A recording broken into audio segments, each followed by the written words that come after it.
Mapayapa at naging mabilis ang proseso. Ganyan inilarawan ng ilang botante dito sa Bagong Pag-asa Elementary School sa Quezon City ang halalan para sa BSKE 2023. Sa naganap na botohan sa Barangay and Sangguniang Kabataan Elections o BSKE 2023 sa Bagong Pag-asa Elementary School ay makikita na maraming botante ang bumoto ngayong eleksyon. Ayon sa ilang botante, hindi umano sila nahirapan na hanapin ang kanilang polling precinct sa pagboto. Hindi, ayos lang. Sa loob, ma'am? Okay naman. Okay lang.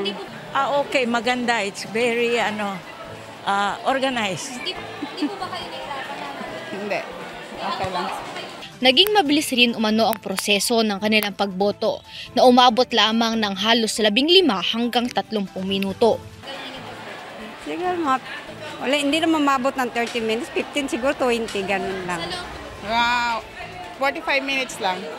Mga, anong oras ba yun? 30 minutes ago. 15 minutes lang. Kasi kinukuha pa yung doon ballots. Ayon naman kay Romel Regaya, ang coordinator ng Parish Pastoral Council for Responsible Voting o PPCRV mula sa parokya ng Our Lead of Hope sa Project 6 Quezon City ay naging maayos naman ng halalan, ngunit may minor incidents na nangyari. So far, magmula kaninang dumating kami dito ng 6 a.m., generally peaceful. Mayroong mga minor incidents pero ano lang na, tolerable. Yung mga normal, kumbaga. Samantala, ayon naman sa isang senior citizen, nagkabaliktad umano ang kanyang apelyido at ang kanyang pangalan na nakalista sa voters list. Naging mabilis naman umano ang aksyon ng COMELEC tungkol dito. Okay naman kasi pabalik-balik ako, yung pala baliktad yung apelyido ko imbis na Floro, imbis na rin walang pangalan, nakalagay Floro kaya nabaliktad yung nagpala po ko doon sa COMELEC doon sa opisina. Yun, okay na, nakaboto na ako. Naging mabilis naman po yung proseso? Mabilis kasi magagalang at saka yung bang napakagandang magserbisyo. Okay lang kasi makuha naman, maliwanag naman at saka mabilis.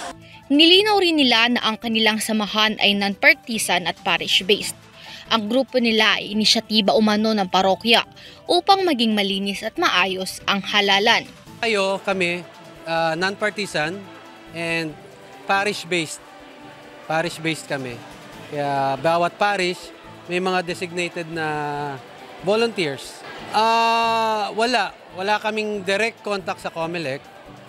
Bali initiative to na simbahan to make sure na clean and honest election tayo. Ayon naman sa isang kabataan, mahalaga umano ang bumoto upang maihalal ang tamang kandidato para sa pwesto. Bilang sa kabataan, dapat iboto natin yung tama, yung parang makakatulong sa mga kabataan katulad ng education nila, ganon. Dagdag pa nito, naging madali ang halalan dahil maaaring gamitin ang nicknames ng mga kandidato sa balota.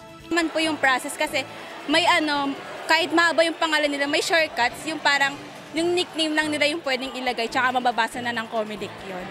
Pinaalalahanan ng COMELEC ang mga tao na maaaring ma-deactivate ang kanilang voter registration record kung hindi sila nakaboto noong nakaraang national elections at ngayong barangay at sangguniang kabataan elections. Mula rito sa Quezon City, para sa EuroTV BSKE 2023 Special Coverage, ako si Angelica Galvez, sumasaludo sa bawat Pilipino.